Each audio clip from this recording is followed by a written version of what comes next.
بسم الله الرحمن الرحيم. مبادرة احبسونا وطلعوا البنات. ويحدثنا الوطن والأزهر كل يوم عن آناته وصرفاته على ما لحق ببناته على يد العسكر، فلم يشهد وطننا الحبيب مثل هذه الجرائم بحق بناته يوما. وكذا لا يليق بتاريخ أزهرنا الشريف أن يصمت عن تلك الجرائم، وعلى مثل هذه الاستباحة الصارخة للحرمات، فما بين قمع وضرب بنات الأزهر وسحلهن بأبشع المشاهد والصور، وبين اختطافهن في زنازين العسكر دون ذنب أو جريدة لشهور، وبين ما أنبئنا به عما يحدث لهن في أقسام الشرطة ومعسكرات الأمن المركزي، تلك الأماكن التي لا تعرف الرجولة لها طريق، والتي فيها قلوب خلت من الرحمة والمروءة، وبين بقائهن في غياهب تلك السجون ينتظرون مصيرا مجهولا أو معلوما، وهو بالحبس سنوات وسنوات، وفي وسط انتهاكات وجرائم وبغي. فقد تم اعتقال 98 طالبة، من بينهن 35 طالبة من داخل الحرم الجامعي لجامعة الأزهر بفرع القاهرة. وقد تم صدور أحكام انتقامية بحق طالبات الأزهر، فقد صدرت أحكام ل15 طالبة، فتم الحكم على الطالبة خديجة إسماعيل ب5 سنوات، والطالبة سمية خالد 4 سنوات بعد الإفراج عنهما بكفالة، والطالبة سمية رمضان بعام ونصف وغرامة، وهي تقضي الآن فترة حكمها في سجن القناطر، ومعها 5 طالبات حكم عليهن غيابيا، فيطاردهن العسكر يلحقهن بزنازينه زنازين الخزي والعار. وتم الحكم على 7 طالبات، منهن 5 معتقلات من يوم 24/12 بحكم 5 سنوات وغرامة 100,000 جنيه لكل واحدة، وهن أسماء حمدي وهنادي وعفاف وآلاء ورفيدة. وكذلك تم خلال الأيام 24 و28 و30 ديسمبر 2013 تعرض المحتجبات في جامعة الأزهر للضرب والسحل وتمزيق الملابس وخلع الحجاب من قبل جنود الأمن المركزي وأفراد بزي مدني. وفي يوم 12 يناير 2014 فقدت الطالبة ياسمين نبيل عينها اليسرى، وأصيبت عشرات الطالبات بالخرطوش، كان من بينهن 4 حالات خطيرة.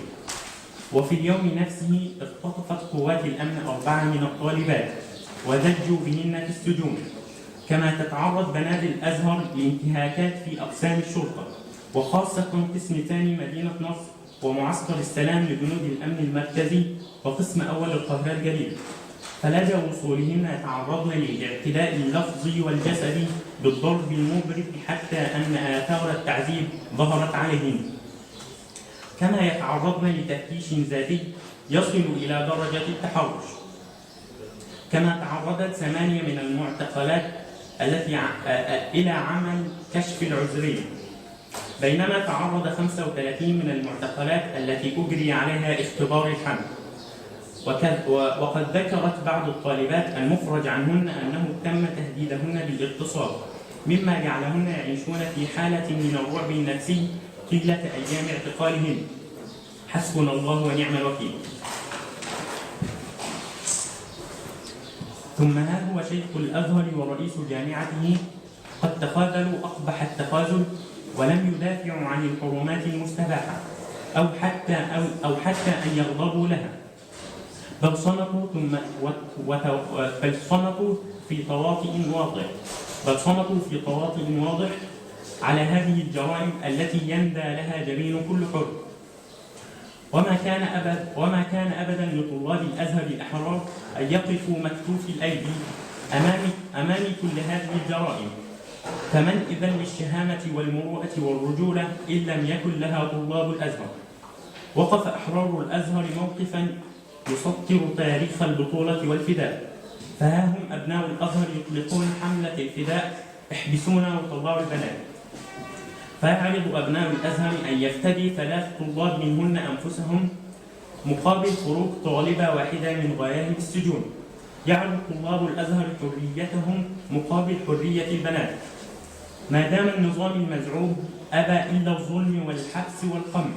لم يقدموها خوفا ولا استسلاما، لا والله، فلم يقف أحدا بوجه الرصاص ذاته غير عادئ به كما وقف أبناء الأزهر، ولكنهم يقدموها ليحافظوا على كرامة بنات الأزهر وأعراضهن مصانة محفوظة من كل ندل وخسيس وجبان.